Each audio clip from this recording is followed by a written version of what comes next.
ఓం సాయిరామ్ సమర్థ సద్గురు సాయినాథ్ మహారాజ్ కి జై. మన సాయి బిడ్డలందరికీ నమస్కారం ఫ్రెండ్స్. ఎలా ఉన్నారండి? ఏం చేస్తున్నారు? మన సాయినాథుని దయవల్ల అందరూ సంతోషంగా ఉండాలి అని మనస్ఫూర్తిగా కోరుకుంటూ ఈ వీడియో స్టార్ట్ చేస్తూ ఉన్నాను. ఇక ఈరోజు వీడియోలో మనం చూడబోయేది ఏంటి అంటే కనుక, బిడ్డ ఇప్పటి వరకు నువ్వు ఎదురు చూసింది చాలమ్మా. ఇక రాబోయే 24 గంటల్లో నీ మొక్కులని నేను తీరుస్తాను తల్లి, నువ్వు శాంతంగా నమ్మకంగా విను తల్లి అని చెప్పి సాయినాథుడు మనకు ఒక అత్యద్భుతమైన సందేశం తీసుకొచ్చారు ఫ్రెండ్స్.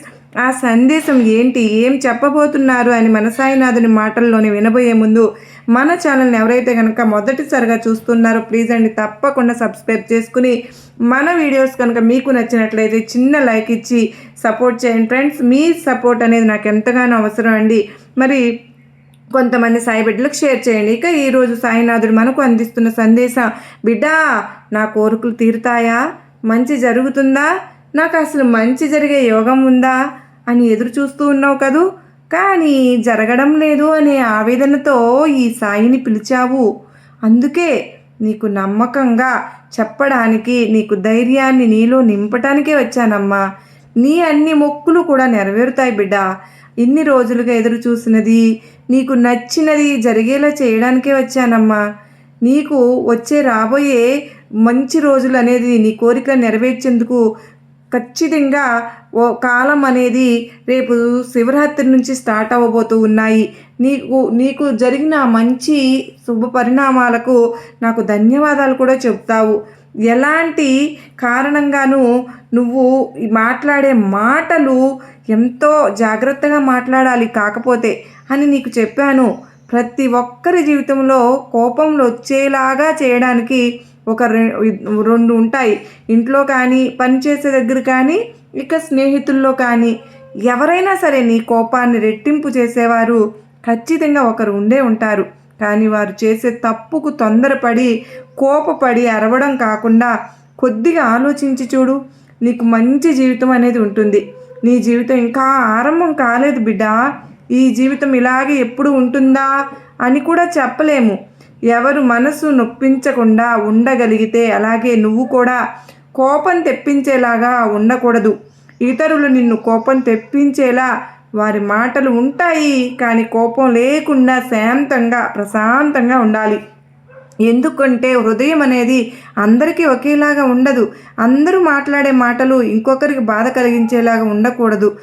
ఏం జరిగినా సరే ఓపికగా ఓర్చుకోవాలి. ఒక పెద్ద బండరాయి వచ్చి కొండ మీద పడి ఎంత పెద్ద తుఫాను అయినా స్థిరంగా ఎలా ఉంటుందో అలాగే నువ్వు కూడా అన్నిటికీ ఒప్పుగా ఉండాలమ్మా.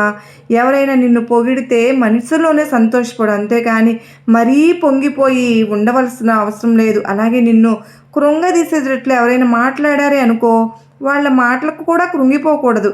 ఆ సమయం వచ్చినప్పుడు నీ యొక్క ప్రతిభను, నీ యొక్క సామర్థ్యాన్ని చూపిస్తానని నెమ్మదిగా నిదానంగా ఉండు.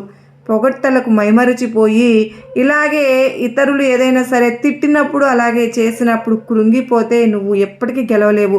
అప్పుడే ఇంకా మంచి గెలుపు రావాలని నీకు కసి పెరగాలి. అంటే నువ్వు అన్నిటిని ఓర్చుకోవాలి. విజయం మంచి భవిష్యత్తునే ఇస్తుంది తల్లి. ఏ సందర్భం కూడా ఒకేలాగా ఉండదమ్మా, అది నువ్వు గుర్తుంచుకోవాలి. అందరూ నీ వాళ్ళు అనుకుని అందరినీ ఆదరించి ఒకరిని ఒకలా ఇంకొకరిని ఇంకొకలా ఎప్పుడు చూడకూడదు.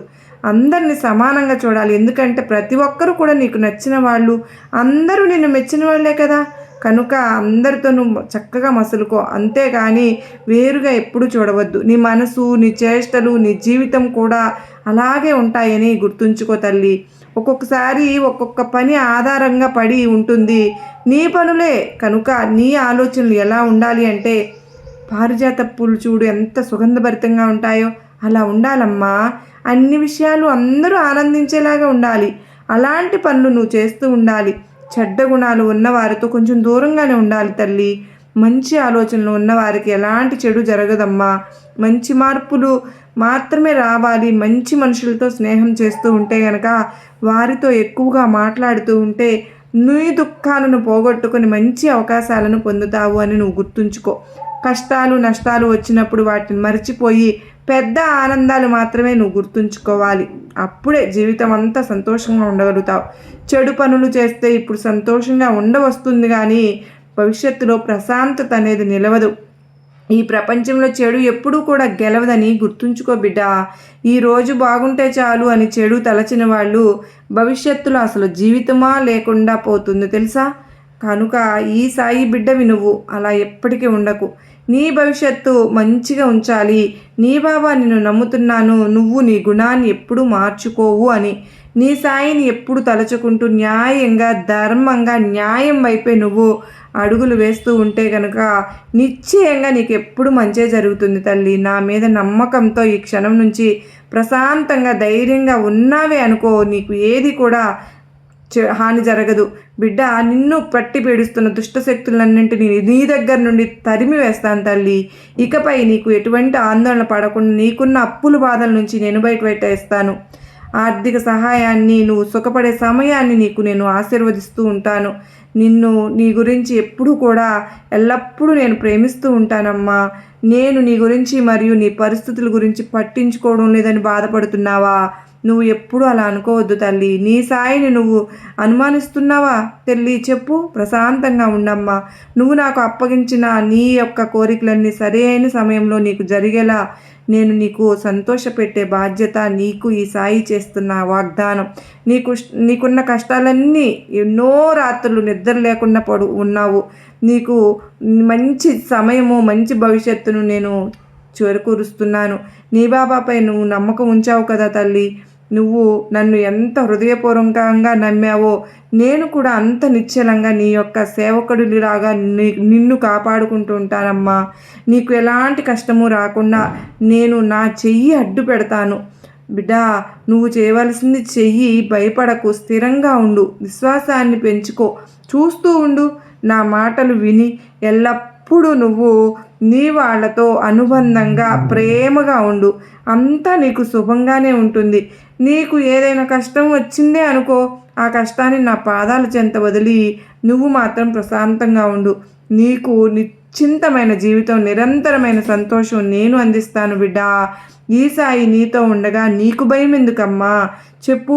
నీకు నా ఆశీర్వాదములు ఇస్తున్నాను బిడ్డ అని సాయినాథుడు అత్యద్భుతమైన సందేశం అందించారు కదా ఫ్రెండ్స్.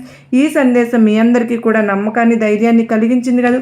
నచ్చినట్లయితే మరికొంతమందికి షేర్ చేయండి. సర్వే జనా సుఖినో భవంతు.